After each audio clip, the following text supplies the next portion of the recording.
Hello.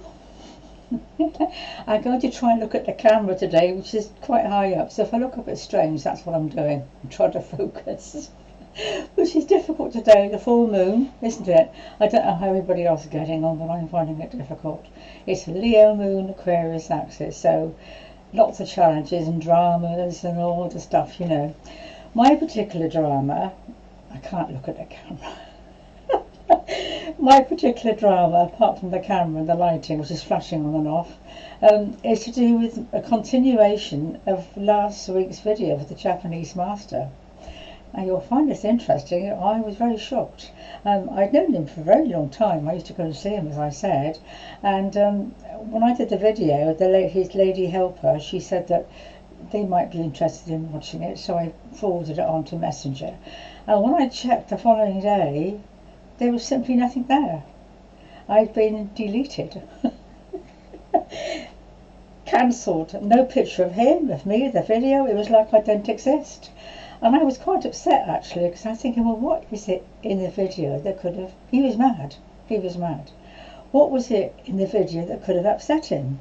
I think it was because I didn't really agree with meditation, which of course I was being silly. I do agree with it. I've got a habit of challenging people that believe things too strongly. I want to break down their illusions, and it's a bit of a cheek really, because I do pay a very high price for that. But and I couldn't work out. I thought, he's an ascended master. We understand, well I understand, that once they're at that level, they're perfect love and light, but they're not. So this video is a little bit about my insights into these wonderful beings, and of course most of them are, but there's a great deal of negativity on the master plane, which not many people would even think about. You know, you think they're wonderful beings, and of course they've achieved a great deal. They're powerful, they've got lots of knowledge, and they're wonderful. I've met so many of them, but likewise there are a few that have just scraped by, like passing an exam, probably cheating or manipulating or whatever, and they're not true. So the reaction from the Japanese master, I feel, was an egoic reaction. Eckhart Tolle talks about this, that there's two ways of reacting to something. You can react emotionally with all your past history, your temper, you know, or you can be just practical. So he was reacting from his temper, I think, or however he saw, I don't know, however he saw it. And I was very upset, because it wasn't my intention to obviously upset him. Of course I know that, but it was still the way he did it. I mean, she just knows thanks but no thanks, or acknowledgement of some sort. Nice video, but you know, and I'm thinking that was a bit a bit dramatic. Mind you, he was difficult. When I knew him, he had a go at me a couple of times. So these Japanese can be a bit fanatical, can't they, you know? And so I wasn't really that surprised, but I was surprised that as an ascended master he should behave so disrespectfully, really. So this is a little bit about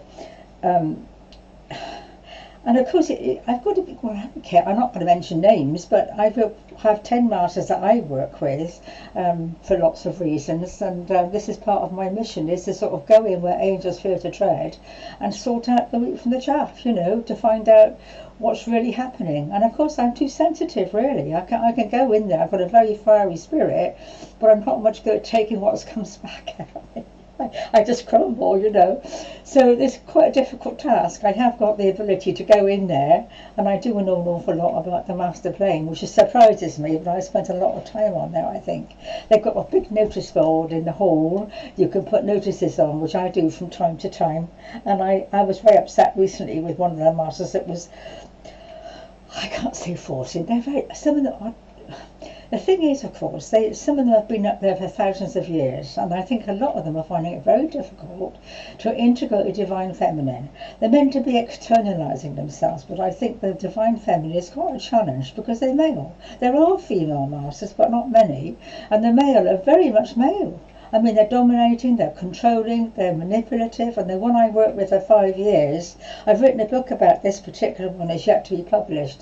I won't say the content, but it's quite an eye-opener, and I think even they were surprised at how the master had treated me, and I was surprised. And it's very hard to keep going when you know that even at that level it can be difficult. I've got a book called Reach for Us, and many of them are in there, and this one particular master that I had many do's with over the 5 years. I might go into it later on, not now. And he very high. They're Lord. Some of them are grandmasters. I mean, that's a top notch, on this hierarchy, 6th plane existence. So he'd written in this how he'd written a book on love, and I'd met him in another lifetime. He was a Catholic priest and I was a nun. He may have written a book about love, but he had no idea how to love a woman. In fact, he treated me extremely cruelly. And I know all these little things because I know them as individuals, and they do have still that individuality. They love and light, and so many percentage of light and all this stuff. One of the beings that's very, very high beyond the master plane is Sana Kimura, and Dr. Joshua Stone says in his books he has 3% karma still to work off, and I think I've met it all. I wonder whether that's part of my task, is to sort of meet these individuals and to work off their karma, or maybe I've met them before, I don't know. But the last 5 years, this particularly difficult one, I was clearing out all his multidimensionals. I kept meeting different ones. And the pain of it all is, and I get so frustrated with this, that they will not communicate. They seem to resist bringing you clarity, to resist explaining things. They're very vague, and they don't very often speak in words. It's clicks and buzzes and light codes, and you've got to be extremely experienced to get the hang of it. And I say, look, if you start buzzing at me, I can't interpret it. I don't know what you mean. So it could be good, bad, or indifferent. And some of the buzzes are very strong, so you think, oh dear, I shouldn't have done that. This is another thing I get mad about, is there's lots of, they have rules. God doesn't have rules, I know that. God doesn't have rules. God allows all things. There's a free will, and all things are allowed in God. Whatever, But some of these masters, they are terribly controlling and have lots of rules and regulations, and if you do this, you don't do that. And that, I get very angry about that, because we do have fear. I keep saying, look, you're just learning like me. You may be more highly evolved and more light and all the stuff, but hang on a minute, I'm a woman with feelings. I'm trying to work my way through a very difficult life. I don't need you laying down the law. You can imagine it. So, poor Japanese master. I think he's a little bit. But one.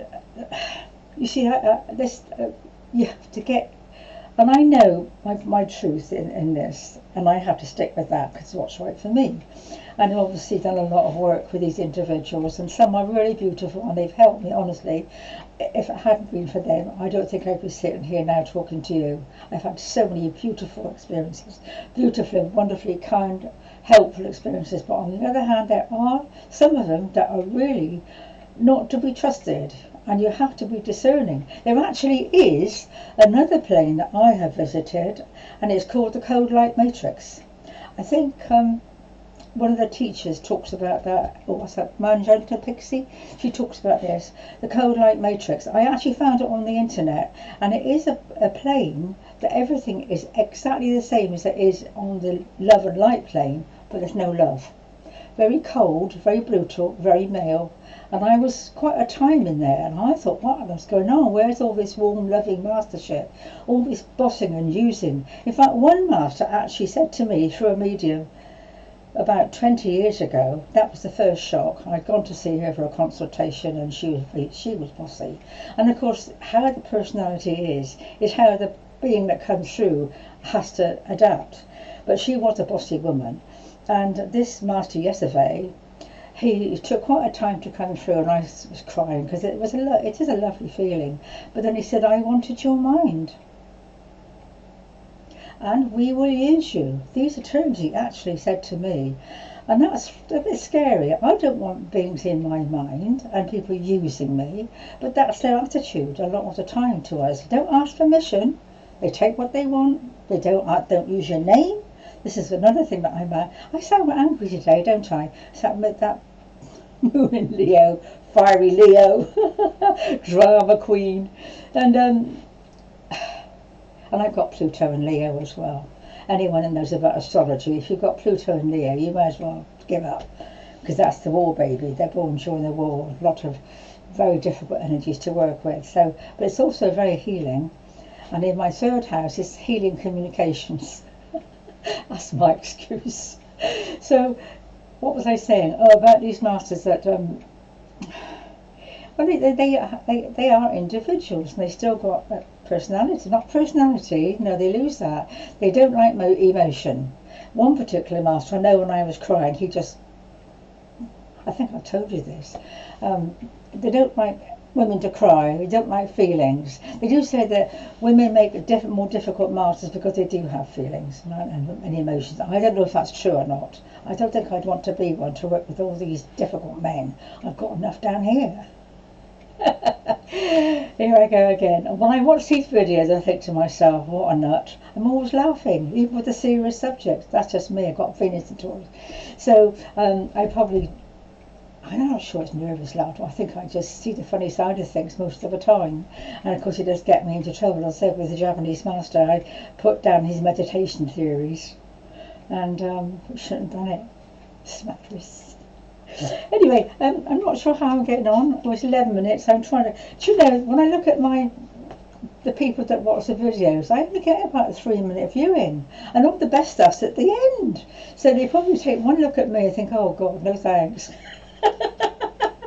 Because I don't start off in a very positive way. I usually start off, oh poor me, having a bad time. It probably puts people off. I don't know.